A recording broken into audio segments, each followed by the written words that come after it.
Good morning.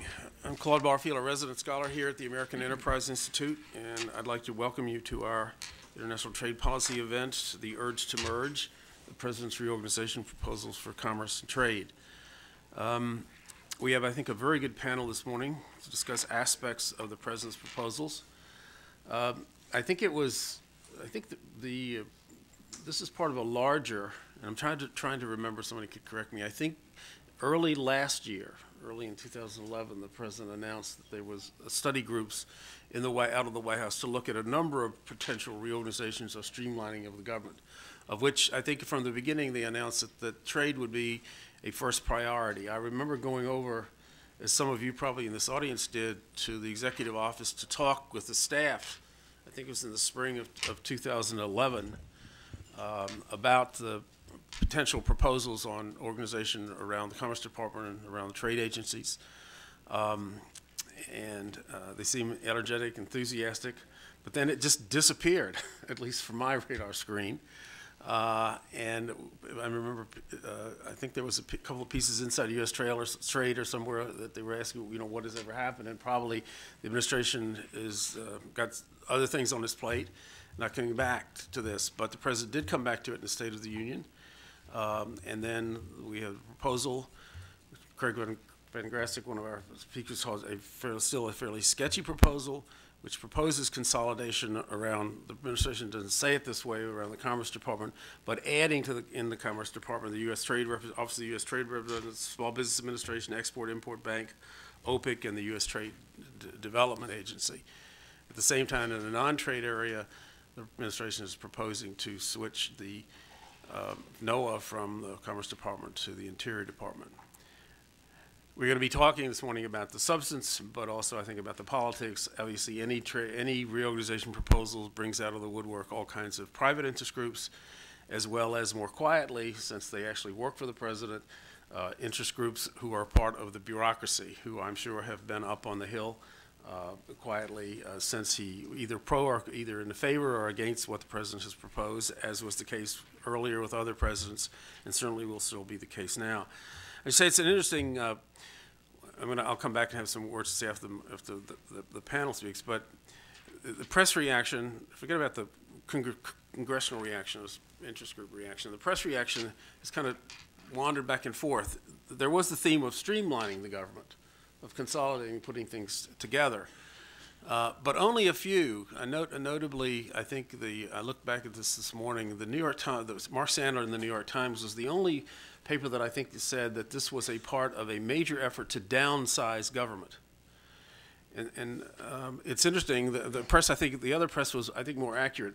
Without talking more about the pros and cons of the reorganization, there's very little downsizing of government here, or cutting government functions. It's basically a reorganization that puts things in different places. The argument of the administration, the President, being that this is a more efficient way of handling the government's role in fostering U.S. business. Over 10 years, in terms of there are no major agencies or even pieces of major agencies that are going to be abolished. They just moved around. And the cost savings really come from attrition, as I understand it, attrition of personnel over a 10-year period. So you get $3 billion over 10 years, which is not a big deal if one is in terms of downsizing. So I think while the New York Times was not inaccurate, I think an editor may have pushed an opening sentence that goes beyond, I think, what the administration attempts to achieve. We have, and our final panelist came in right as we were starting, Gary Horlick. We have 4 panelists this morning. And I'm just going to introduce them now. You have on our website a more complete biography, but I'm going to introduce them in the order that they will speak. First, Craig Van Grastick, who is an adjunct lecturer in public policy at the Kennedy School. And I would say I would recommend, Craig has a very good, succinct, and very clear description of this reorganization proposal in the context of earlier proposals, and I would highly recommend it to you. And it's for that reason we want to start with him to give us the background here. I'm going to then move to Jatinder Kohli, who is a senior fellow at the Center for American Progress, and then to John Murphy, who is the Vice President of International Affairs at the U.S. Chamber of Commerce, and last but not least, Gary Horlick, who is a longtime trade legal practitioner as well as trade academic here in Washington. So let me just turn right first to Craig. Okay, Claude. There is the note that I wrote, and I believe you've posted it on the website. I don't propose to go through it in detail because there's a lot of numbers and facts and figures and dates. What I'd like to do is summarize the main themes that I get from the proposal and give some sort of background and context for this. Claude had asked us to think about whether this proposal is good, bad, or irrelevant. Being more of an academic, I don't want to get into the normative game. I'll let my colleagues do that. So the three things that I would say about the proposal to characterize it are unexceptional, consistent, and incomplete. It's unexceptional in the sense that we are always reorganizing trade. This is something that has been a perennial undertaking in this country, and I suspect that when Gary speaks, he may talk about one of the previous attempts to reorganize trade agencies, one that didn't work. And when I say didn't work, I mean didn't actually get adopted as proposed. I'd like to take a farther step back and talk about why it is we reorganize trade agencies on a fairly frequent basis. I'd say about once every decade. The last time we did it was 2002, so we're due to try it again. It's consistent in the sense that the themes of trade policy making in this administration are not trade liberalization, but trade promotion, or more specifically export promotion, and trade enforcement. And what this administration has proposed in reorganization, I think, fits within that description. And I'd say it's incomplete in the sense that the administration has asked for one type of fast-track authority. And people in the trade community, when we say fast-track, we mean a certain thing. We mean the authority to negotiate agreements and get them approved by Congress on an expedited basis. There's another fast-track authority. It's a term for what had existed under a reorganization plan or Reorganization Act of 1977, and it operates on more or less the same basis as the fast track that we know and love. I argue that if the administration were asking for both types of fast track authority, fast track to reorganize and fast track to negotiate, this proposal would have a very different feel, a very different implication. But when they're requesting incompletely one form of fast-track authority and not the other, that casts it in the light that I'm going to present. Okay, let me go through each of these points in some detail. So the precedents. Why is it that trade agencies are periodically reorganized? I would argue that trade policy really has three dimensions. And the emphasis that we want to put on our trade policy making at any given time drives which agencies we want to assign the chief tasks in this area. And if you step back and look at historically the evolution of trade policy in the United States and trade policy making, we've had different periods where we viewed it as an aspect of fiscal policy, or as an aspect of security and foreign policy, or as an aspect of commercial policy. And each of those stresses in policy has its institutional affiliation. So there was a time, and by a time I mean about 2/3 of American history, where in the executive branch it was the Treasury that was principally interested in trade policy. Why? Because trade policy is where we got tariffs, and tariffs were government revenue. About 90–95% of government revenue for most of our history came from trade, and therefore we viewed it as an arm of fiscal policy. Then there was a time when it was largely viewed as a part of foreign policy, and the State Department ran the show. And then over time it has become more and more a matter of commercial policy, and it would seem to us natural to think of trade policy as being commercial, primarily in nature, but that's actually a relatively recent development. What's happened over the course of the last few generations is we've knocked one of the institutions out of the box. Treasury lost authority first by making trade policy negotiable by way of the State Department in the 1930s. And we've gone from a time when tariffs were an important source of government revenue to being truly a marginal source, about 2% of government revenue these days. Then Treasury lost a lot of its authority in 1979 when anti-dumping and countervailing duties were transferred from their investigative authority to Commerce. And in the last reorganization that we had in 2002, they lost the Customs Service and the Coast Guard. So Treasury is no longer a player. The irony to me is that in Congress we still define trade policy this way.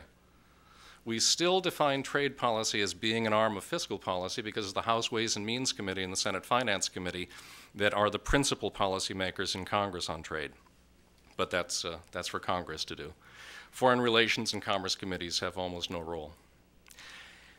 Over the course of the last 50 years or so, the principal question has been to what extent are we going to define trade policy as an arm of foreign policy and also recently homeland security policy, or is it about commercial policy? And the general trend, the principal trend, has been to move from foreign policy to the commercial area, but not entirely. So under the Bush administration, we had a number of negotiations of free trade agreements that were driven more by foreign policy considerations than by commercial considerations, and we also, of course, had the establishment of DHS.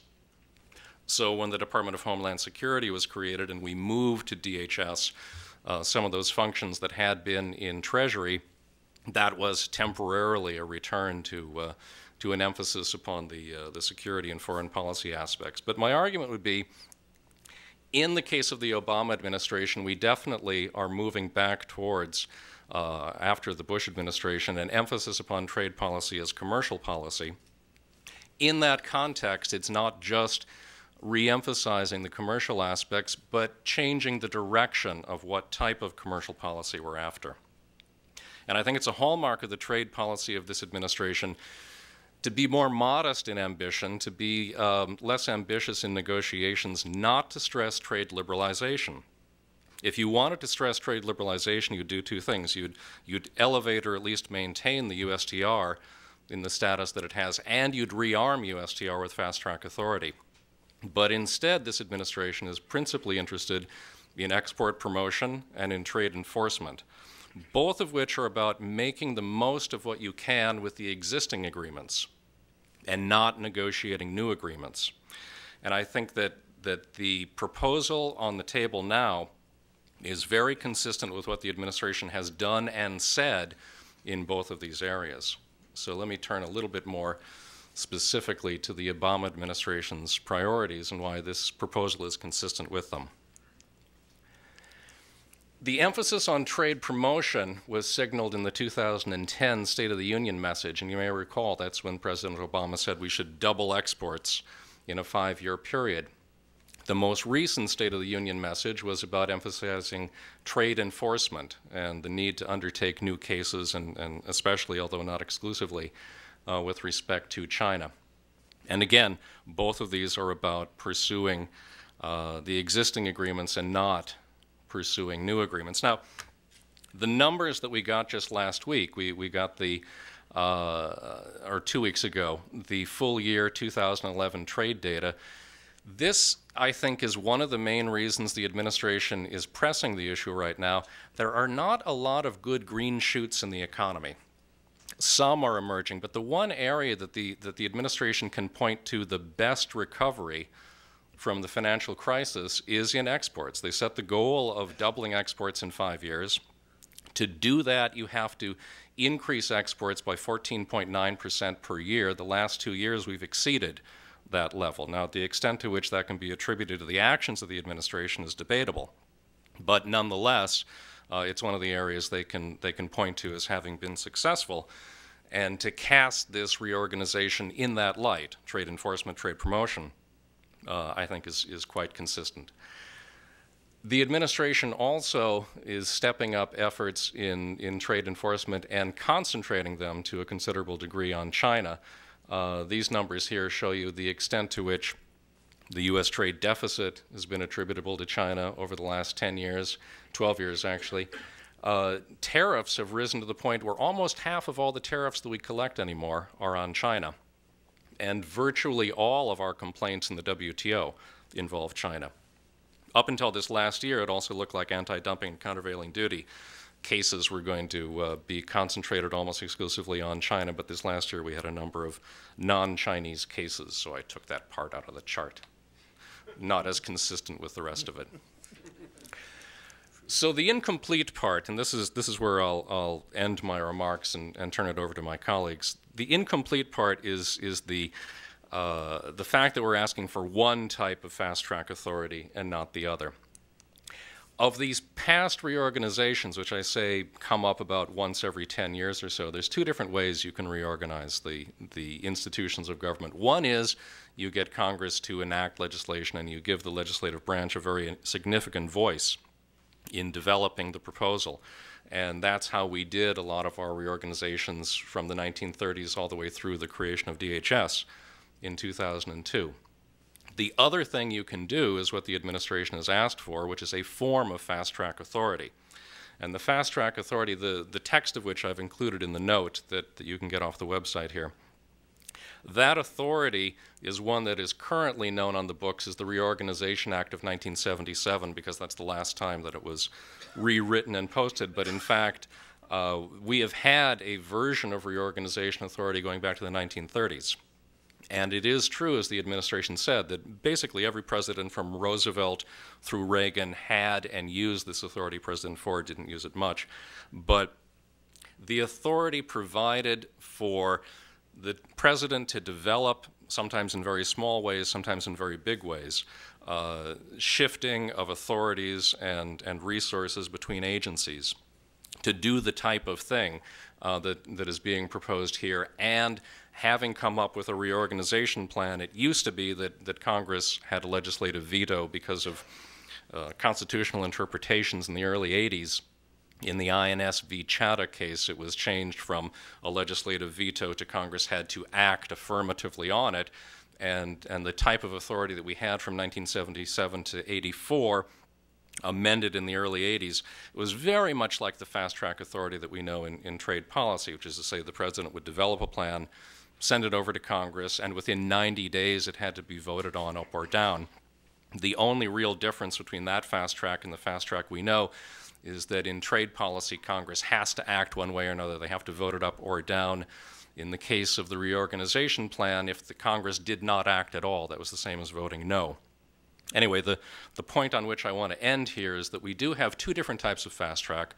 Neither of them currently is authorized. The one for reorganization expired in the mid-'80s. The one for trade policy expired in 2007. If the administration were requesting both forms of fast-track authority, I think the tenor of my comments and the tenor of how some of us view this proposal would be very different than the way it is, but they're asking for one form and not the other, and in that sense I'd say it's an incomplete proposal. Thank you. Before I turn to Jitender, I want to make one comment while this is fresh in your mind.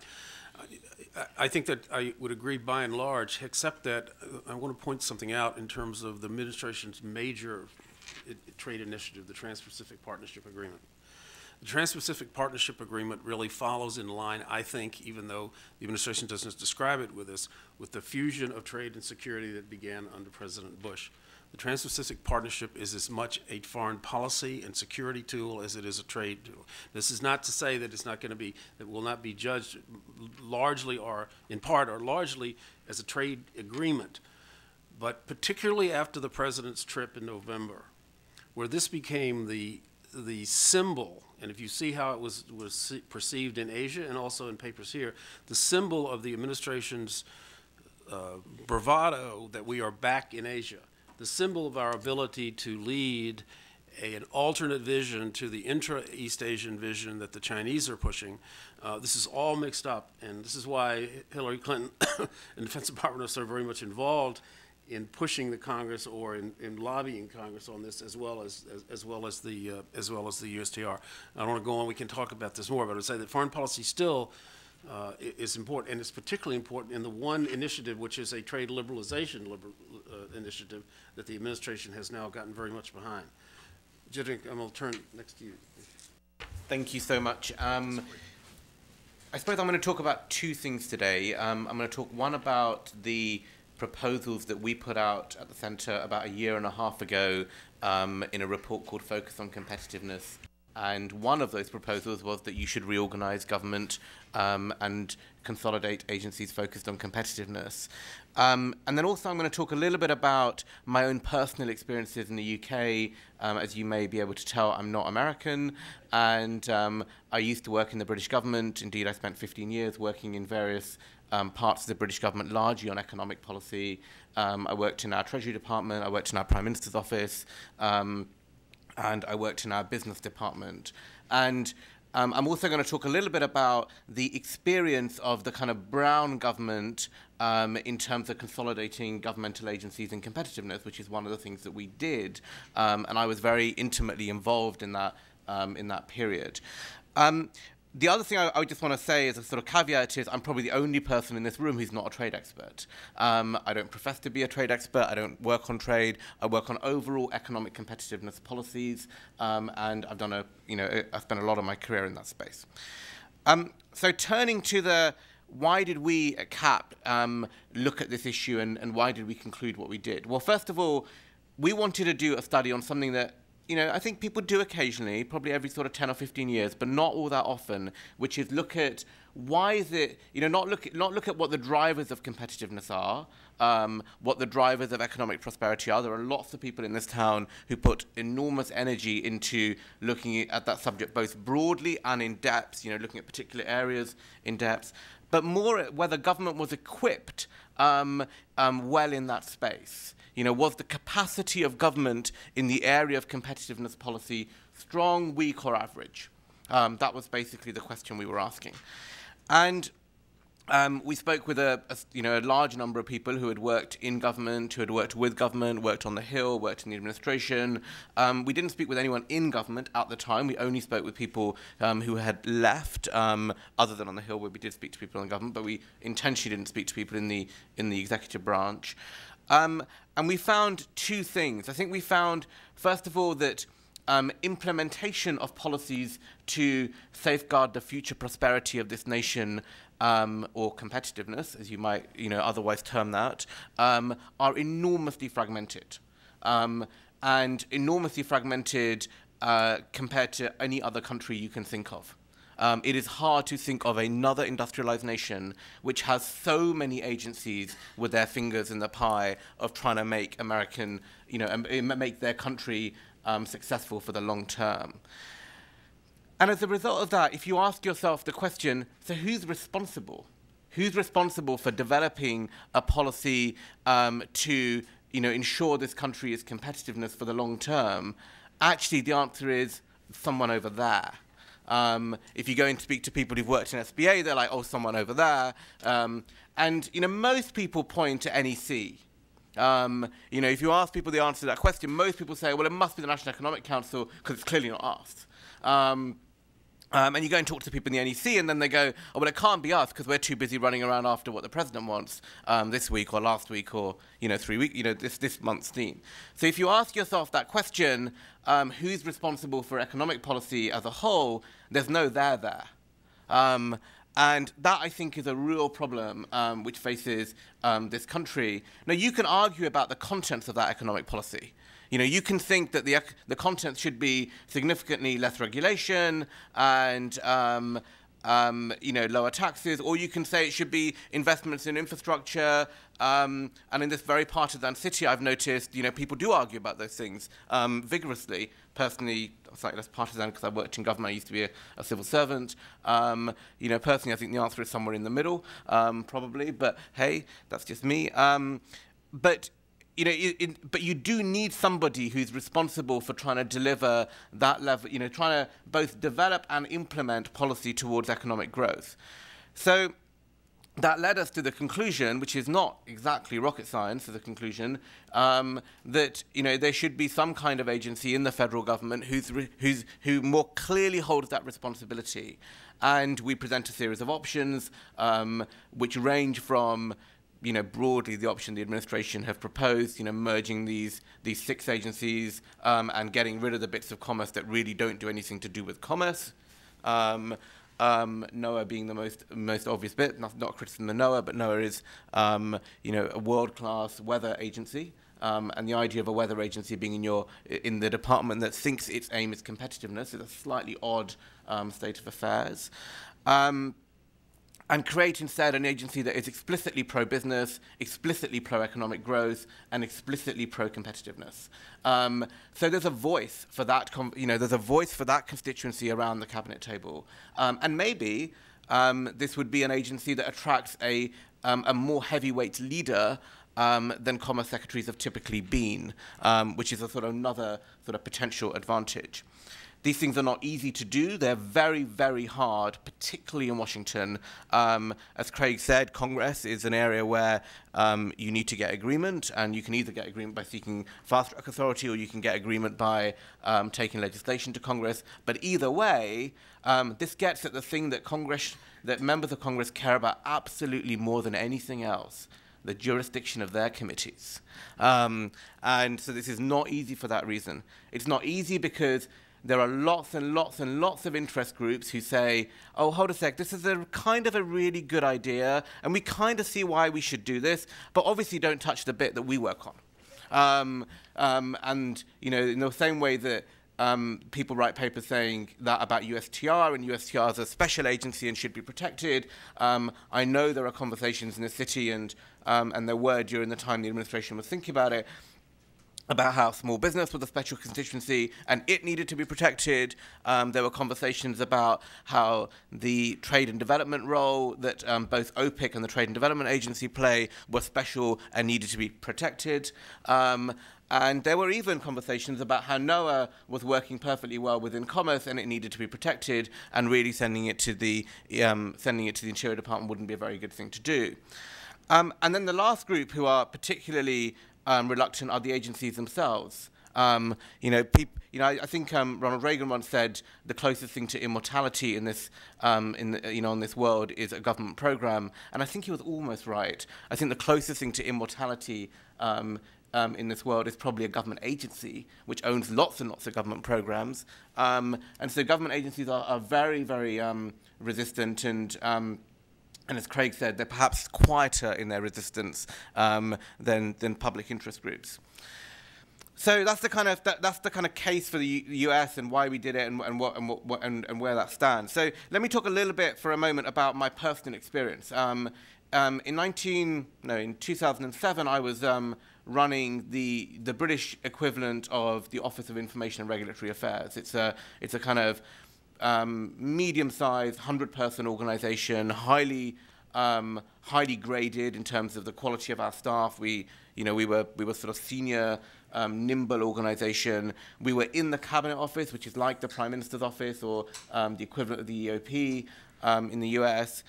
And I was told that my department, my agency, was being moved from the center of government, right at the heart where we were used to being, to a new department that was going to be created called Business, Enterprise and Regulatory Reform. It was the first thing Gordon Brown did when he became Prime Minister, and Gordon's people rang me up and they said, look, this is what we're going to do. And I remember the moment where that felt like quite an uncomfortable moment. I had 100 people working for me who were going to be destabilized by this experience, inevitably. They particularly felt they were being demoted. They were moving from the center of government into a peripheral agency. They thought they were going to lose access to the Prime Minister. They had regular access to number 10 and the Prime Minister. They felt they were going to lose that access. And they felt that we were a highly regarded agency. Both the World Bank and the OECD had told us that we were probably the best in the world at what we did. And we were, along with the Dutch, actually, which is also very good. My Dutch counterpart, and he's a very, very skilled guy. And we were worried about the impact that would have on our ability to succeed, on our ability to recruit brilliant people. We were very good at hiring people. We, in fact, at this point, I think we had 12 nationalities working for us. We have no nationality requirements in the same way you do for jobs in our government, so we hired the best people we could find anywhere in the world. We were in a good place. So we were moved to this agency. This is an agency now that runs trade promotion, trade policies, policies towards small business, policies towards regulation, inward investment, and various bits of regulation like employment law, insolvency law, various bits of regulation which are largely done at state level in the US, or if they're done at all. And then, like 18 months later, they made this ministry bigger. They put science, adult education, and higher education in there. And so, just reflecting on that period, I think, so 3 observations. First of all, as a leader, that was an incredibly challenging period. Keeping morale up in my organization, which had high morale, and keeping it there through the 2 or 3 year period that I'm describing was an incredibly difficult challenge, and required, there were definitely days where I was like, really? Are we really doing this? Why do we want to do this? So, there were definitely those days. So leadership was a key ingredient. But the outcome was that we ended up with an agency that was strong, and it was a very strong pro-business, pro-growth voice at the cabinet table. And in a world where the voices at the cabinet table, particularly in left-wing administrations, tend to be dominated by the rights of the poor, or the rights, or looking after the environment, or other kind of subject matters, actually having that strong pro-business, pro-growth voice at the cabinet table was extremely important. And for the first time, we had both the ability to build economic policies that were long-term and creative in this space, and to implement them coherently. In the past, where those policies were developed, they were developed by Gordon Brown's personal people in the Treasury. I say that because I was one of them. When Gordon was our Prime Minister, I ran his economic think tank for him. Sorry, when he was our Finance Minister, I ran his economic think tank for him. And that policy of the Treasury inventing policies on economic growth and sending them somewhere else for implementation just didn't work. It makes much more sense to have that strong agency that can actually make a difference. And then I sort of looked at the third lesson, I suppose, is about the people and the 100 or so people that were working for me. And this was a difficult period, but over time we both managed to maintain morale, and I think in many ways we managed to improve the quality of the people coming to us. We lost the people who said, the only reason I want to come to you is because I want to be right next to the Prime Minister and I want to be in and out of meetings with number 10 all the time. We still had those meetings, but they weren't so visible to them. But we gained the people who actually cared about long-term economic growth and cared about the kind of ingredients of competitiveness, and they were excited by the prospect of coming into this agency to start with this little part of this major government department and then move on. So I suppose in conclusion I'd say these things are hard. They're always hard. Change is difficult, and change in any government environment is incredibly difficult. But I suppose from my personal experience, I'd say in the UK, this was not an easy thing for us to do, but actually having somewhere in the British government responsible for competitiveness, which could bang the table around, and people could bang their hands on the cabinet table and say, this is really important to us and this is the right way to make policy, actually that mattered. And that matters for the long-term prosperity of the nation. And in the UK, I think our experience was not bad. For the period that I was involved in economic policy, we pushed up our sort of trend productivity growth, not massively, but by about 0.3% annually. It's not enormous, but it's something. It's something. It's worth a few billion in the economy. Thank you. Thank you. Just one question before I go to John. I can understand your point about the morale and the final point that the larger department was really quite important, and much more so than the way things have been organized before. But to just go back, and I think the analogy, at least in my mind, and maybe people in the audience would be, though they're very different, between USTR and your agency. This was a highly regarded agency that had access to the Prime Minister. Just in terms of your fears, it seems to me that the fears about being submerged, the fear about being lack of access, to the degree that access was important, irrespective of the personal lives. How did that? I mean, I think it is your I forget the name for that you gave it.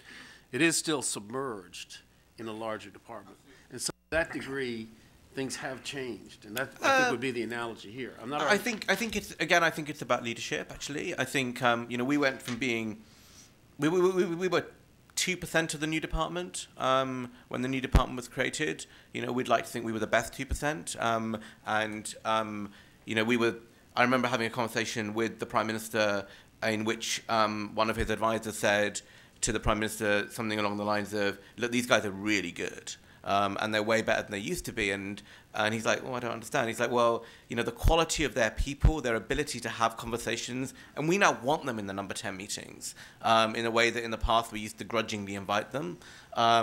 So once we moved to the new department, it was about maintaining those relationships, and it was about making sure that, and we did that.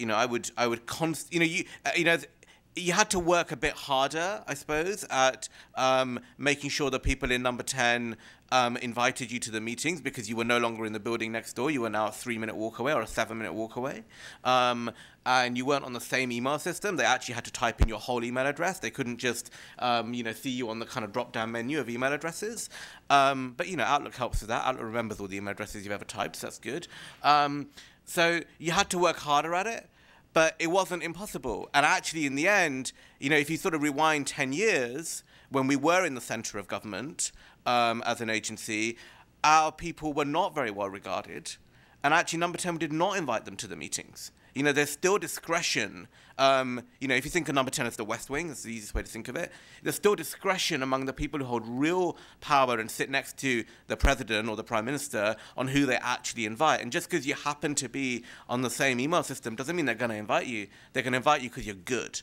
And so it was quite a lot of work in terms of leadership. And I probably spent more time in the number 10 machine afterwards than I did before.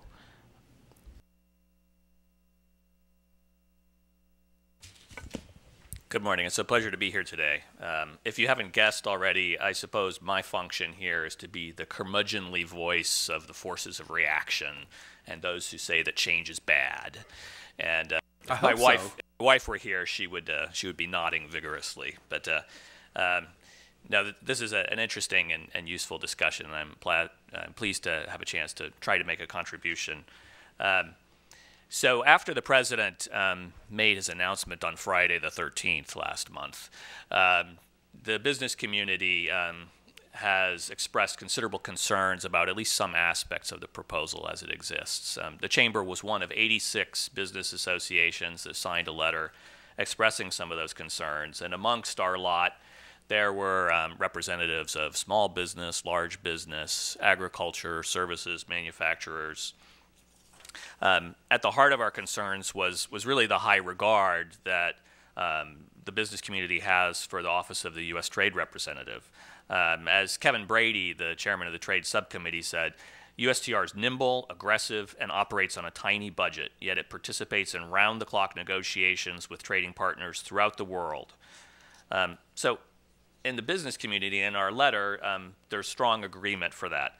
So against that backdrop of somewhat unusual high praise for a government agency, I would say that there were two main concerns we articulated. One, concern about moving USTR out of the office, the executive office of the president, and concern about moving it into a larger, yet-to-be-named agency. On the first part, our letter said, USTR's unique and important role stems in important part from its position within the executive office of the president, lending it credibility with foreign trading partners, Congress, other U.S. government entities, and private stakeholders. Now, Sandy Levin, the ranking member of the House Ways and Means Committee, reflected on some of the history here as well, and his comment was that Congress established USTR within the EOP because our trade objectives were not adequately negotiated, implemented, or emphasized when trade negotiators and enforcers were part of a broader agency. Now, while the administration has said that the USTR would retain cabinet status, it's clear that he or she would report to another cabinet officer and not directly to the president. It's easy to imagine that the USTR would be received less seriously by minister-rank officials in other countries, such as, think about Brazil's setup, where a single ministry has responsibility for foreign affairs and trade, or Mexico, where the economy secretary has economic policy and trade. It would be very easy and indeed logical to think that the minister doesn't need to meet with this person. It's a more junior person who has a pure trade portfolio.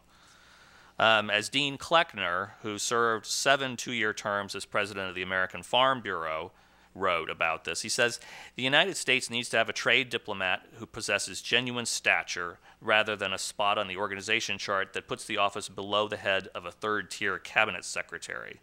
Not only should the trade chief speak directly for the president, but foreign leaders must understand that the Oval Office is just a phone call away. Otherwise, they won't engage in serious negotiations with us. I had some interesting comments from one USTR veteran who is now in the private sector who had this further comment. He said, decisions on trade are very political and very difficult. They sometimes involve having to take on powerful domestic constituencies with protectionist views, such as sugar growers or trade unions. Now, absent a direct relationship with the White House, it becomes much harder internally to overcome the forces of the status quo. Only strong USTRs with the confidence of the president have shown an ability to deliver on agreements that face the opposition of powerful protectionist lobbies. Consider how the system works today. Now, as part of the Executive Office of the President, USTR coordinates trade policy and resolves interagency disputes and frames issues for presidential decision. It does this through the Trade Policy Staff Committee, which brings together the senior civil servants across 19 federal agencies. Now, when necessary, these decisions are raised to the deputy level or the undersecretary level through the Trade Policy Review Group, which again USTR chairs. Now, this system is probably under-resourced, and the Chamber has not been shy about saying that. But it's not a bad system. If anything, the business community would like to see the status of USTR, which has this unique trade liberalizing function, enhanced within the interagency process. A process in which some agencies are at times reluctant to see international trade agreements impinge on their terrain, even when they do so lightly. So, in that sense, moving USTR out of the Executive Office of the President would be a step in the wrong direction. Now, as I mentioned, the business community is also concerned about the implications of what USTR would be moving into. As we wrote, subsuming USTR into a broader trade and business government department will harm its credibility and USTR's ability to play its unique coordinating role. Now, Dave Camp and Max Baucus, the chairs of the House Ways and Means and Senate Finance Committees, said something similar in a joint statement. Making USTR just another corner of a new bureaucratic behemoth would hurt American exports and hinder American job creation. We certainly need to look for ways to reduce government and cut taxes, but not at the expense of programs that are helping businesses, ranchers, and farmers create jobs and expand our economies.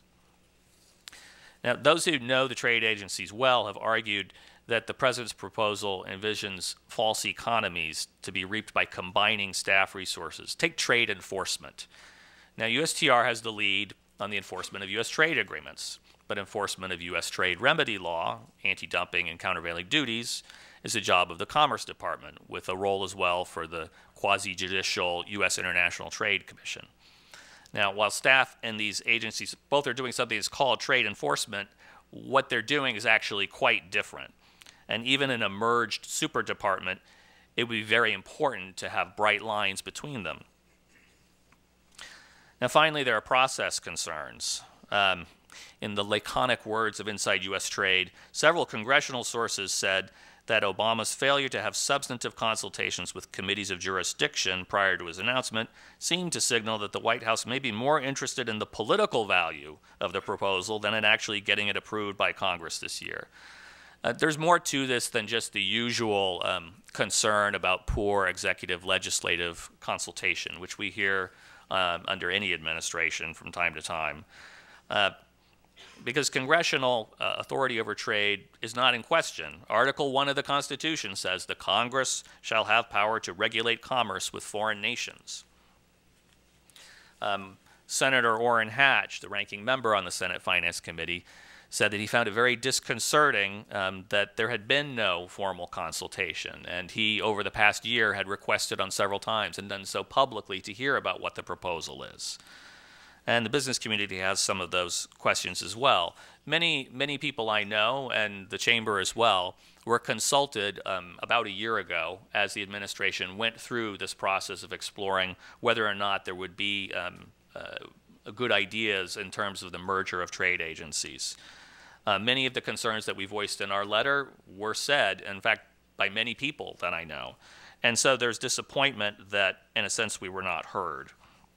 And even today, of course, a detailed proposal has not yet been presented. Now, don't misunderstand me. There certainly is duplication among some of the activities of these different agencies, particularly on the trade promotion side of the equation, as opposed to trade liberalization. This is a question that's worth close examination, and if the finding is positive, a plan should be developed. But to date, we don't even see what this plan would be. We can do better. The business community very much wants USTR to own trade policy, and in fact, it's required by statute. The Trade Expansion Act of 1962, as amended, says that USTR has that role.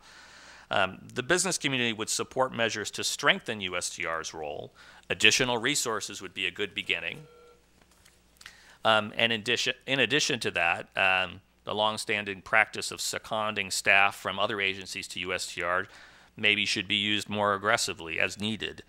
In fact, though, it's not reorganization per se that is needed, but a rethink of the interagency process. We need to examine how best to coordinate international economic policy across agencies. A case in point came last Friday in the presidential memorandum on maximizing the effectiveness of federal programs supporting trade and investment. That presidential memorandum places responsibility for coordinating trade promotion functions not in the Commerce Department, where it's typically been held, but in the person of the Deputy National Security Advisor for International Economics. Now, Michael Froman, who has that role, is a brilliant and accomplished professional, but the NSC-NEC staff has limited personnel, and it's spread thin. As someone else commented, they often are obliged to spend the day putting out the fires that come up on that day. It's an environment that's not always conducive to long-term strategic thinking. Now, we should see about the resources that group has. That's certainly an issue. But rather than just shifting agencies, more attention should be dedicated to improving the interagency coordination that must take place regardless of where the agencies are located. With regard to USTR, though, the business community's view is that we should remember the Hippocratic Oath and at the very least do no harm in this reorganization. With excellent new trade agreements coming into force and international trade driving growth and job creation, USTR staff should be proud of their accomplishments. And proposals to reorganize trade agencies should build on and not detract from that success. Thank you. Thank you. I'll turn to Gary, but there is one irony here, and this is not a slam, because this has happened before in administrations. There's the irony that everyone is leaping to the defense of USTR, when actually under this administration, I think it is very clear that the strategic decisions on trade policy have been made in the White House and the National Security Council. Mr. Froman has been, in effect, the U.S. trade representative, if you think in terms of long or even short-range U.S. trade policy initiatives. It has not been it has not been USTR, at any rate. At least that's my opinion. Thanks. First, it's worth noting that there's no surprise in this reorganization, which was first proposed by Eric Hirshhorn in 1978 and has come around several times since. No one here or no one anywhere in Washington would tell you with a straight face that if you sat down with a clean sheet of paper, you would come up with the current array of agencies and responsibilities. It evolved. Doesn't mean it's bad, but you certainly wouldn't have done it this way. Secondly, and I certainly agree with Craig, let me put in a plug for his forthcoming book on U.S. trade policy, as well as his essay. This is incomplete. So Congressman Levin pointed out correctly, if you're going to do it right. You don't include the Small Business Administration, which is no end of headaches. The problem with NOAA is not that it's the Weather Bureau. The problem is the Secretary of Commerce today has to spend a certain amount of time going up on the hill and explaining why he or she is closing one-person weather stations. You can't focus just on trade if you're at Commerce, because so many of your responsibilities aren't trade. Probably there's some details about this you should do better. Then third, and it's the point that Claude correctly just made, if you look at the idealized but also ideal picture of U.S. trade policy making, it was written up by Roger Porter in a 1980 book, Executive Decision Making. There's an appendix on this subject, and you need a central coordinating body. There's no way you're getting all trade in one agency. It's impossible. Some of the things make no sense. If you happen to export things, an export policy is usually excluded from trade policy, which is a little odd. If you happen to export things, your main source of licensing is the Commerce Department, unless you happen to export anything that can be found in a satellite, in which case you wind up at the State Department. Go figure, right? So some of this stuff makes no sense. But even if you had a sensible policy, you still need a coordination and policy agency. That has to be in the White House somewhere. Roger sketched out, you need an honest broker that assembles the viewpoints of the agencies so you get a clean decision-making process. USTR does not do that and hasn't done that if it's ever done that. There's a whole history of White House things going back to Kissinger's staff in the late 60s, early 70s, then Treasury, as far as I can tell, ran trade policy in the 70s. There's something called CIEP in the White House, et cetera, et cetera. Right now it's run by NEC, whose origins really go back to the George H.W. Bush administration.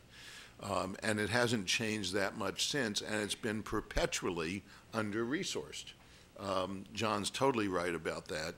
They don't have enough people to possibly keep up with what the agencies are doing, so they don't know and they don't control it. They do a good job, but they are in a perpetual fire drill. In theory, USTR was set up by Congress. Well, immediately, Congress is forcing this on the president, which is not a good way to do things in a White House. But USTR did a really good job, a superb job in the Tokyo round of coordinating and leading negotiations. Its reward, no good deed goes unpunished, was it was trebled in size, so USTR becomes, in the eyes of the real White House, just another agency with its own building. Real immortality is an agency with its own building, by the way. Or international organization. Look at the OECD and UNCTAD. Sorry, I'm not supposed to say that. Or the IMF. So you have two trade agencies in the U.S. government, really, USTR and Commerce. But the real coordination and decisions in the end are made in the White House. Yes, at a lower level, TPSC, USTR runs them. But people who do this for a living know perfectly well the decisions made in the White House. So in an ideal world, you would go back to what Roger sketched out, have a beefed up coordination agency in the White House, and then you get into the details of how you negotiate, how you enforce, et cetera. The current situation is not necessarily optimal. USTR is very smart, very hardworking people, but it does not have serious economic capacity. It does not have serious IT capacity. It does not have serious capacity to maintain its files. All the little things you do, it does virtually no training. I'm not criticizing USTR. USTR does a wonderful job with what it has. It sort of falls in between two stools. One, it's too big to be the White House coordinating agency, but it's too small to do staff work, grab all the papers at the end of the negotiation and file them in an accessible way that they can find them later. Have a bunch of PhD economists who can actually do this stuff themselves rather than having to beg the ITC for studies, et cetera. Commerce was given significant resources in the 1970s reorganization. There are about, what, 22,000, more than 2,000 people in ITA. So you can see why someone looking at this picture would say, well, here's a USTR which doesn't have enough resources, and here's 2,100, I think, full-time equivalents sitting at Commerce. Wow, let's put them together. And that brings up John's point of, no, don't do any harm. I'm not taking a position on this reorganization carefully, just pointing out that on the one hand, don't do any harm. On the other hand, would we, the assumption is that what USTR has done is optimal. And I wouldn't blame USTR for this. If you look at US FTAs, the array of US FTAs, clearly our trade policy for the last 20 years has been lacking. You would not have chosen this set of FTAs. Why don't we have a free trade area of the Americas? Big mistake.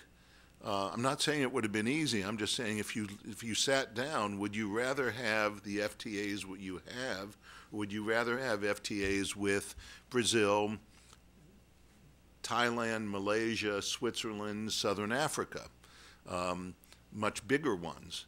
What really got us put straight on trade policy was the EU doing an FTA with Korea, which forced our hands. Left to our own devices, we'd go off and do, and business complained about this, including John.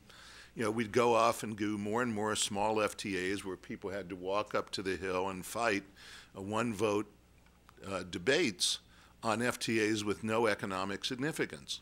So clearly, organization is not the answer. You need both things. You need organization, you need a good coordinating body in the White House, and you need a well-thought-out policy with policy instruments like TPA. Thanks.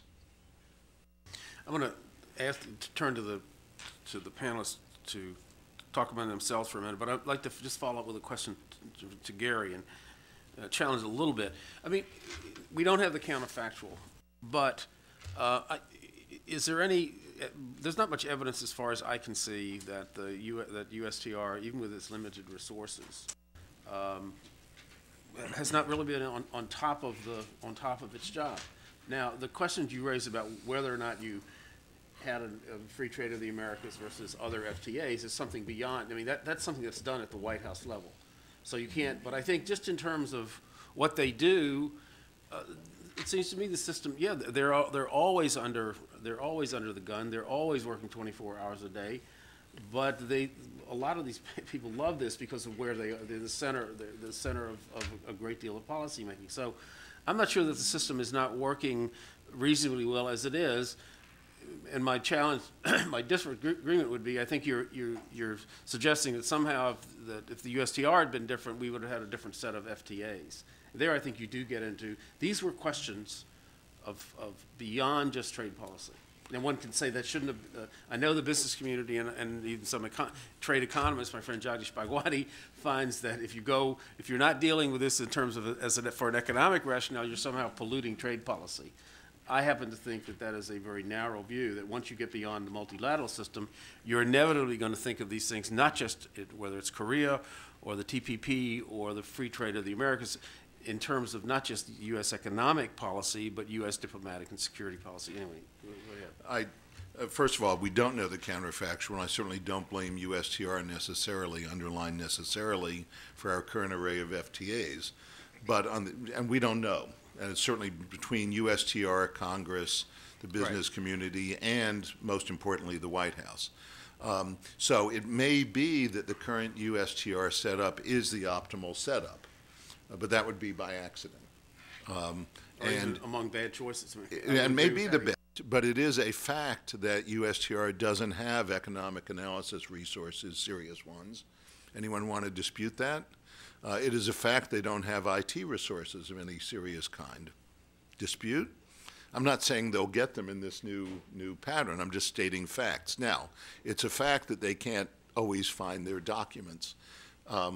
Again, maybe that's worth it in return for having a small, separate trade negotiating agency. I'm not criticizing USTR. They are very smart and very hardworking. They're always in a fire drill. Mickey Kanter recognized this when he took office and hired someone to be outside the fire drill, and she told me it lasted a month before she was sucked into the fire drill. So it's not a criticism of USTR. They've done great work. The question is, can you do better? I don't know. Maybe we do have the best setup. But if you look at this, USTR was set up because Congress said that the State Department was giving away the store in trade for foreign policy reasons. In the Cold War, by the way, that may not have been a bad idea. So maybe someone in the White House liked that idea. And when they said give away trade policy, they didn't mean give away market opening so much as give away protective tariffs. The protectionists say they gave away the store in the first GATT round, which is arguably true, but the same person who said that then points out 2 pages later in his statistics, they'd made it up by the fourth GATT round. It's not a useful exercise. At the time, no one had any dollars to buy anything from us anyhow, which is why you had the Marshall Plan. So this is all lost in this imagery. When I was at Commerce, I discovered a box of scores, maybe there may have been hundreds. This box only had scores of VRAs the State Department had negotiated. They weren't public. They just, whenever anyone was mad about Japan in the 50s, some Japanese product, you walked into State, North Asia Bureau, and said, please stop this stuff, and State would tell the Japanese government there would be a stop, and the exports would stop. So State was busy not giving away the store, quite the contrary. Most famously, Nixon gave away Okinawa in return for textile quotas. Read Mac Dessler's book. So this whole chart, that's the background of this, is State gave away the store. Well, you know, would USTR or anyone else have done something different in 1947 or 50? You don't know the counterfactual. I go back to the central point. This is not about USTR. What it's really about, and I agree with John, you need someone in the White House with the resources, and they certainly have the skills. I mean, Mike's excellent. Came from Treasury, by the way. You certainly have good people in the White House. I think you need a few more. There's always a reluctance to increase headcount in the White House, and that's one of the problems. But I would go back to what Roger sketched out. And as I said, the fight over USTR versus Commerce has lots of angles, and I don't know if USTR is the best we could do now, or if you can do better, just don't know. Okay, I want to turn to the audience with their brief comments before anybody wants to add to what we've talked about.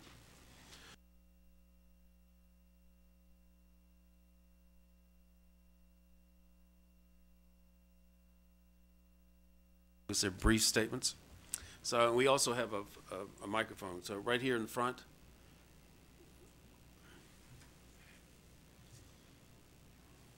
Thank you. Finley Lewis of Congressional Quarterly. Mr. Murphy, I'd like you to pick up on the point that I think Mr. Horlick made about the FTAA.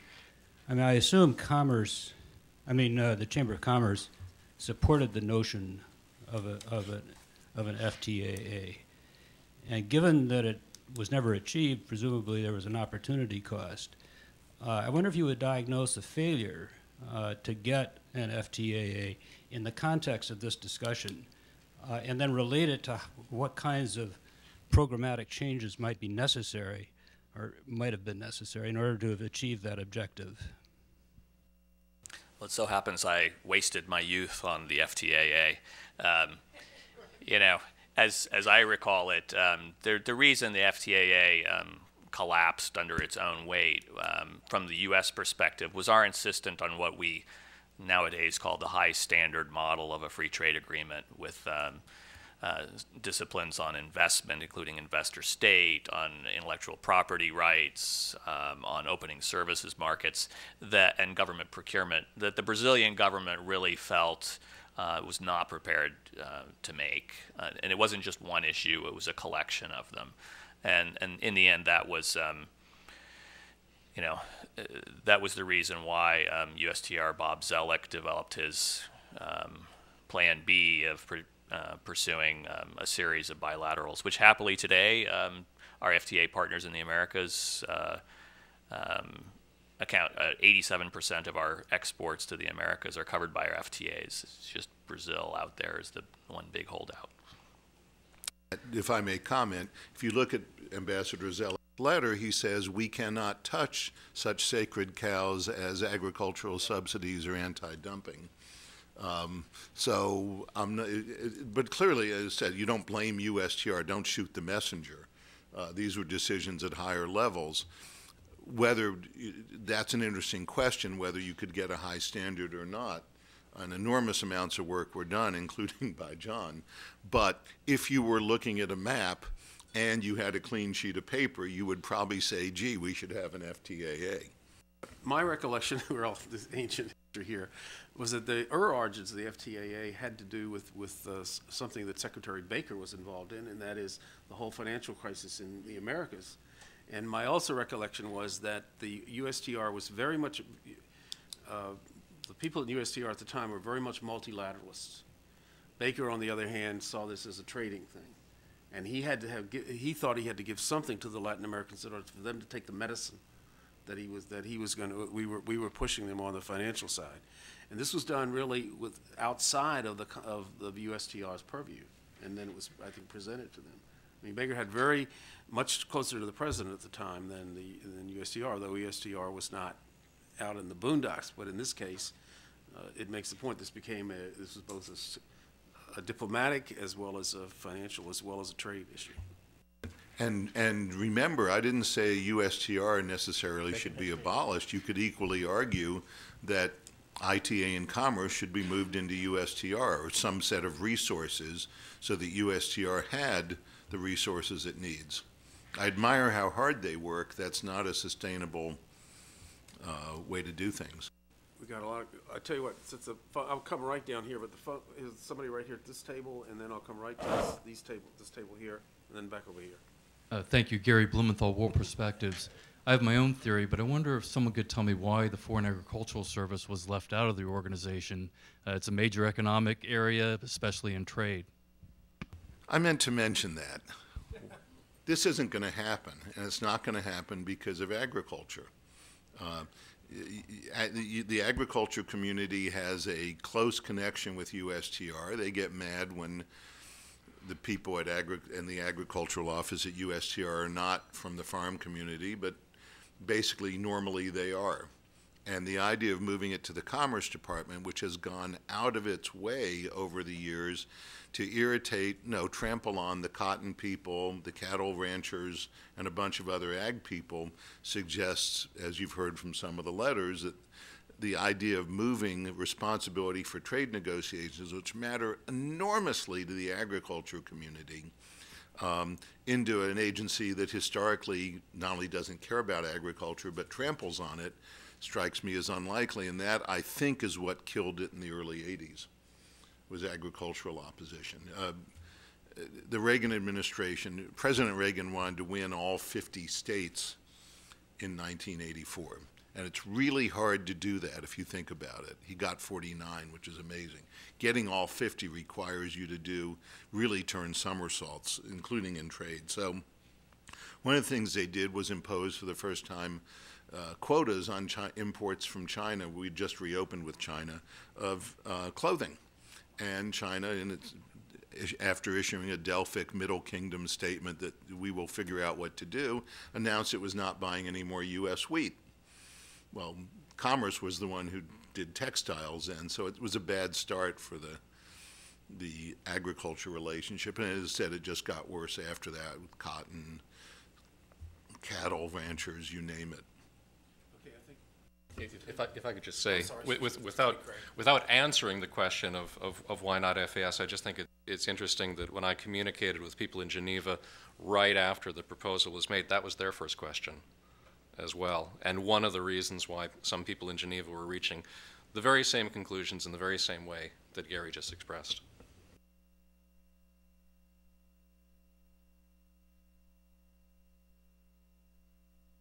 Thanks. My name is Peter Ehrenhaft. I was the Deputy Assistant Secretary of the Treasury during the 1970s during the Tokyo round, and it was my poor fate that my function was moved out of my office, and me out of a job, and the function of anti-dumping, countervailing duty, and so on went to the Commerce Department. But I was very fortunate to work with a fantastic USTR who one would not have thought as being effective as a USTR, Bob Strauss. Bob Strauss had an ability to communicate with the congressman, including about agricultural things. I was thinking about our countervailing duty case with regard to butter from Denmark, and butter cookies was the subject of a countervailing duty case. And both with the Europeans and with the Americans on this issue, Bob Strauss had a knack for communicating effectively.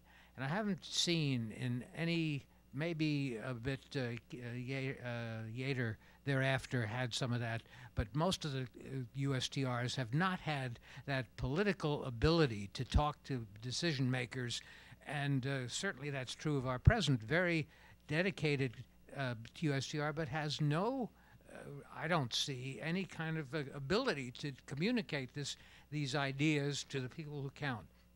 And so I think that politics is in part the humans involved, much more than the boxes in which they serve. And that's where the real problem I think, has been in the selection of the people that we want to have do this job. Here, and I'll go back.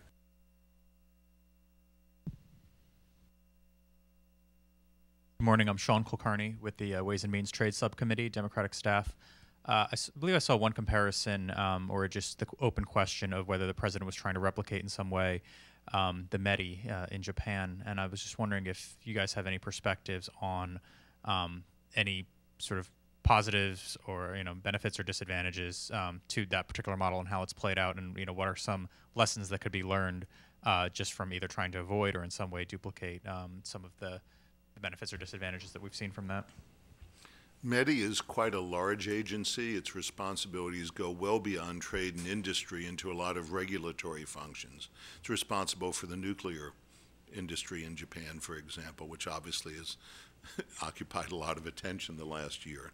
If you look around the world, there's no one pattern of how to do the trade function.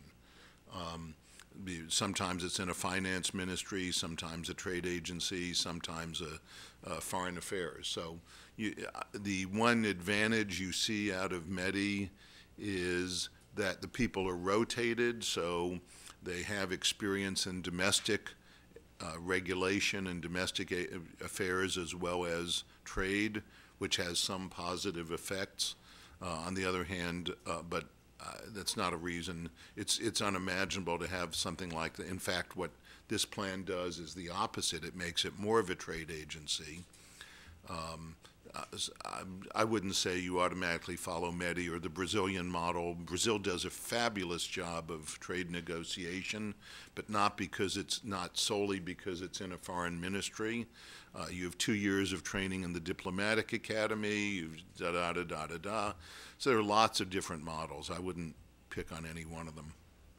Which is how today is very different from the early mid-'80s. Because last time we went through this type of exercise and it was a failure under Malcolm Baldrige, I think it very much was an effort to try to replicate METI, which was the predecessor to METI. But I don't see that this time.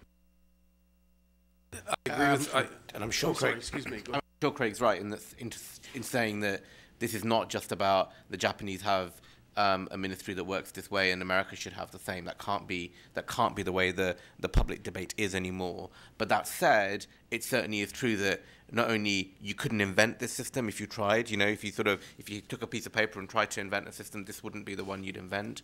And if you took lots of pieces of paper and had the American system on one page and all the other countries that you might think of comparing against on other pages, the US would come out the most complex and the most fragmented, of which Japan would be an example of a less fragmented system, but just one.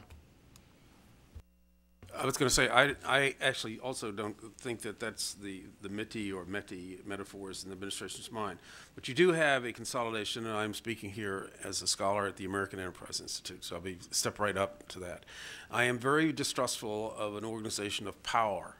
I'm talking about bureaucratic power that in any way combines the kind of trade enforcement sorts of things, anti-dumping, and what I consider protectionist measures by the United States and other nations, with, as you've got at least partly in the Commerce Department, the promotion of individual industries, something like the Advanced Technology Program, because I think a very bad combination is the ability within one nation, or with one department, to both protect an industry as well as foster that industry, and that includes subsidies for that industry. I think about these consolidated reorganizations in terms of trade and also in terms of industrial policy with that deep suspicion. That is one is certainly probably not held by your members on the House Ways and Means Committee, and that's fair enough. If I could just add, Go ahead. Indeed, the key to the U.S. anti-dumping and countervailing duty system is the independence of the U.S. International Trade Commission, and sure enough, anytime, including now when there's a trade reorganization, people who want to politicize further U.S. anti-dumping and countervailing duty decisions try and get USITC put in the executive branch to eliminate that independence.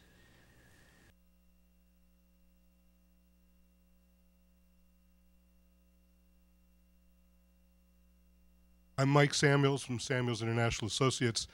I think it's interesting and somewhat contradictory that this discussion takes place today. Why today?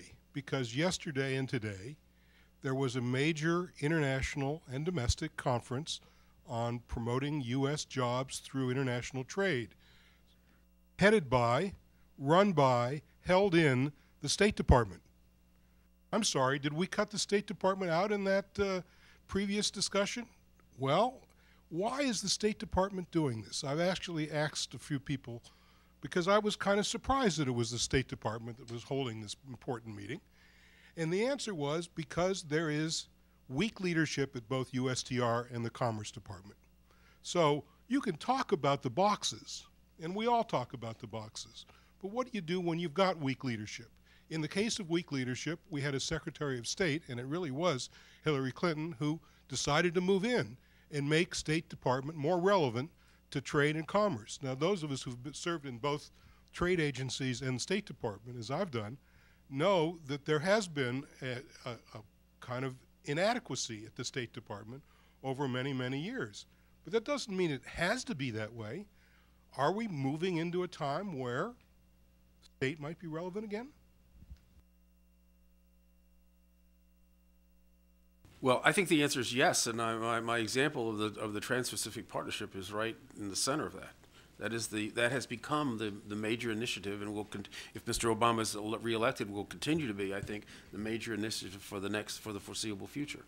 And that has within it is certainly a trade agreement, and we're going to have a lot of fights about that, and I'm worried about those fights. But it is also something beyond that where I think you do need to. My impression, without knowing all the details, also is that Secretary Clinton has beefed up substantially the economic functions, both in terms of appointments and what people are doing. John may know more about that than I do. No, I would just briefly add to that they renamed the E-Bureau, headed by Bob Hormats, and they've beefed up the function relating to international energy issues there.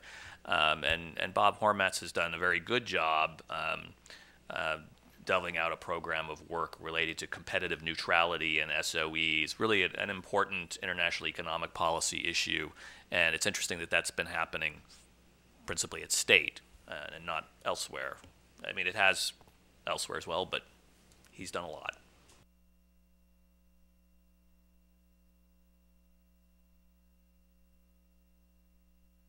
Okay. Steve Landy,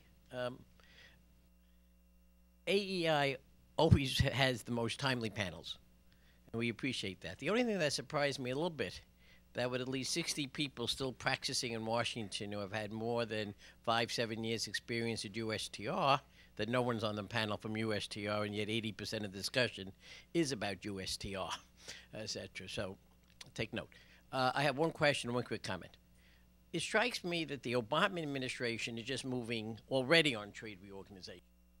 Read the documents coming out. Number one, they're talking about, and I think they even will include, a unified budget for all the trade agencies. Two, whatever the coordinating function of USTR, they already have set up this committee under Froman, which is coordinating all aspects of U.S. export policy, which includes trade policy along the way, and so on. So I don't know if we wait what's going to be there, whether reorganization takes place or not. All the next administration has to do is not nominate a new USTR, which happened in the past. There was long delays, if I remembered, and so on in some of the nominations, including that of Bob Strauss, and so on, which is another way. So question is this some train that's left and not? The shame is, and the points were made on the panel, was that there's not more of a considered view. The points that Gary and others made are very clear. When USTR went from an agency of 50 people, only beefed up for multilateral trade negotiations, for what Carla Hill called a law bureau was kind of set up where USTR actually wrote the position papers.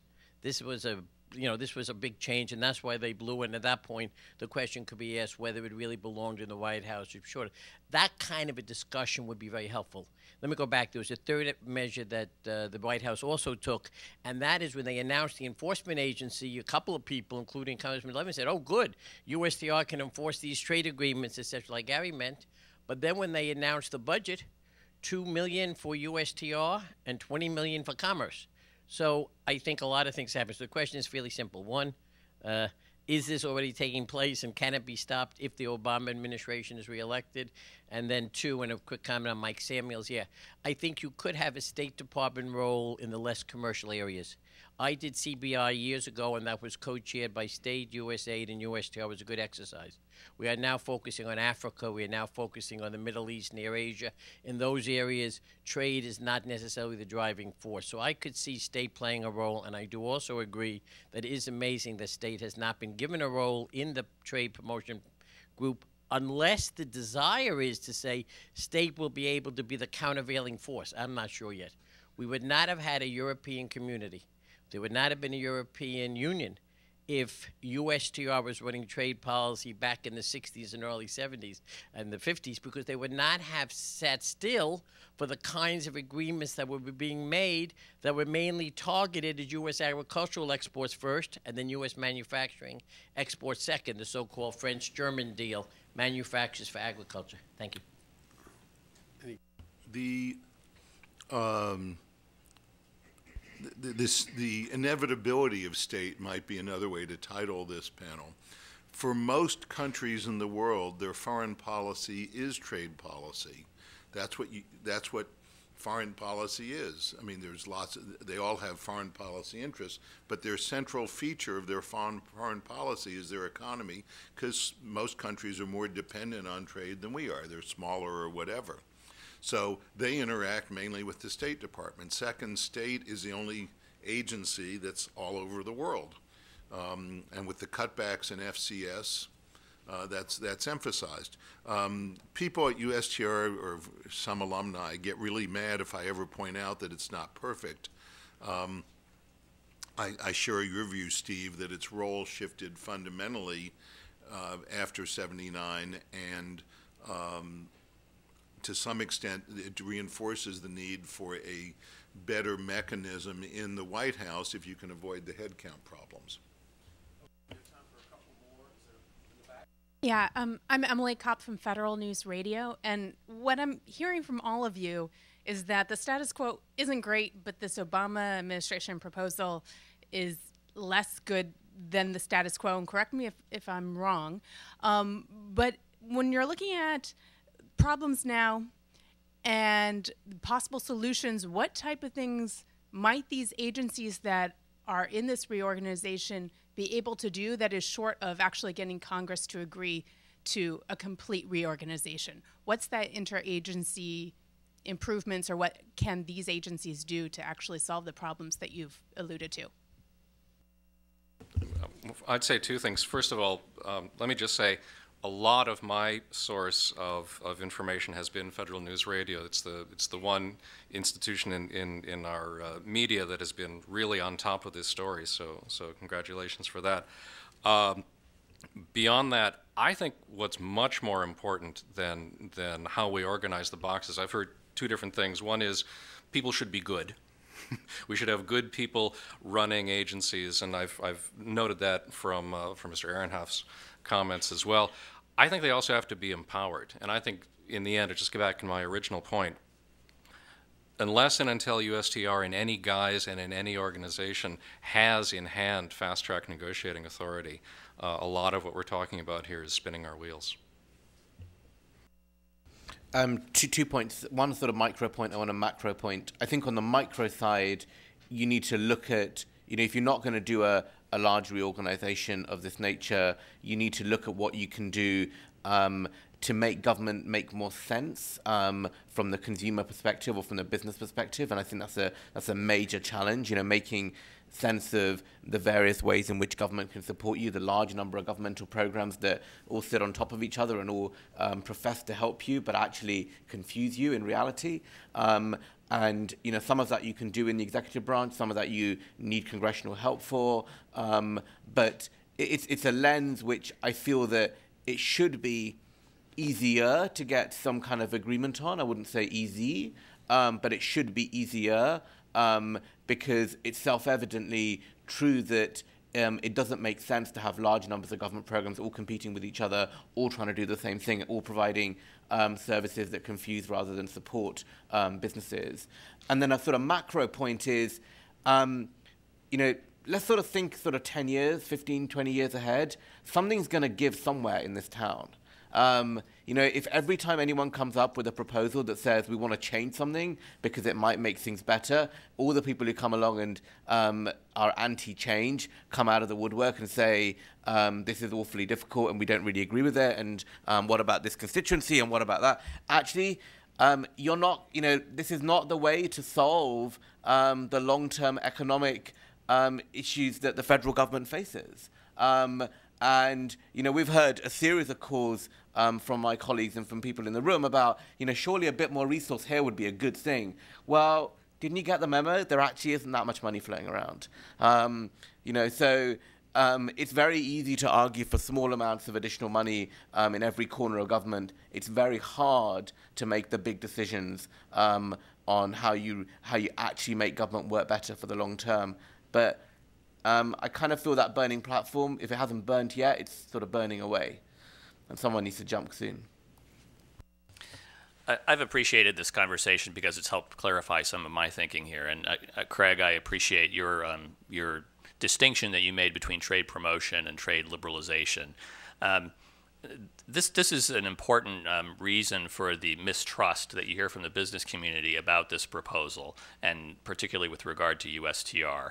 This is an administration that is very comfortable with trade promotion, which the other 5 agencies mentioned generally are involved in. President Obama elevated the Trade Promotion Coordinating Committee to this Export Promotion Cabinet. There was the presidential memorandum last Friday. They're moving forward and beefing up the trade promotion piece. They like that. Trade enforcement, they also like. In the State of the Union, he announced the new trade enforcement unit. The White House has said that they will move forward on that and fund it one way or another, regardless of what Congress really thinks of it. They're comfortable with trade enforcement. But the third leg of the stool is USTR.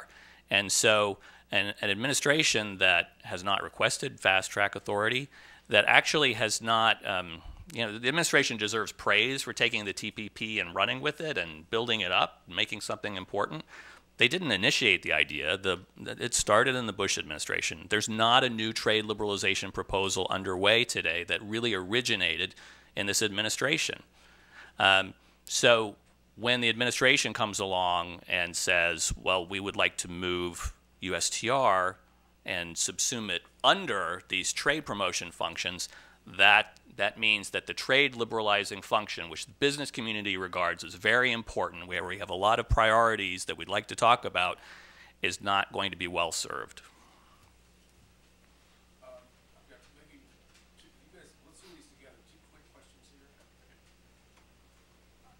Scott Alexander, I'm an independent consultant in corporate social responsibility. One question. If you take USTR out of the equation, does it make sense to have a watered down version and subsume maybe the OPIC and USTDA? Does that make sense? And how do we create a more robust commercial foreign service while we're at it? I'm Alex Lawson from Inside U.S. Trade. It seems, a lot of people seem to doubt whether this will actually receive congressional consideration.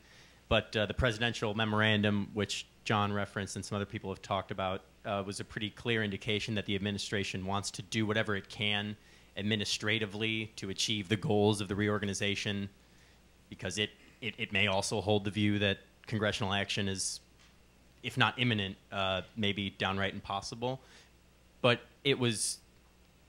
what's not clear to me from a legal perspective anyway is what is the administration allowed to do administratively to, achieve its goals of streamlining, policies related to exports and, small business promotion? That's a good question, and John somewhat answered it implicitly.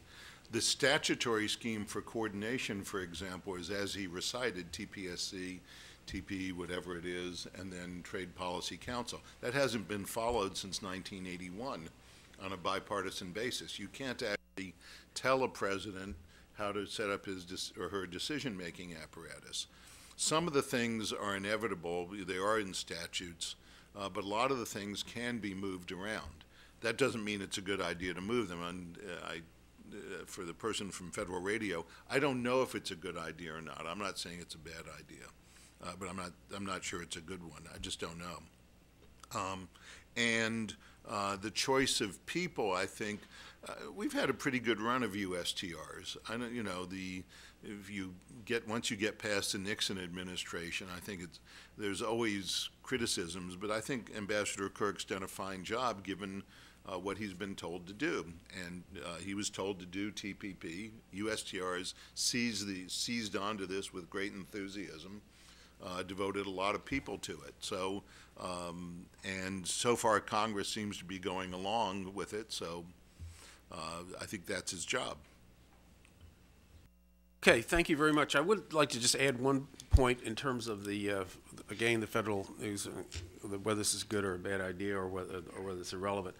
I don't think it's irrelevant, and I think for all beyond our discussion of USTR, the streamlining the administration is proposing is probably in its larger goals is one could defend honestly, but where I would caution is that somehow in the end this has a great deal to do with U.S. competitiveness.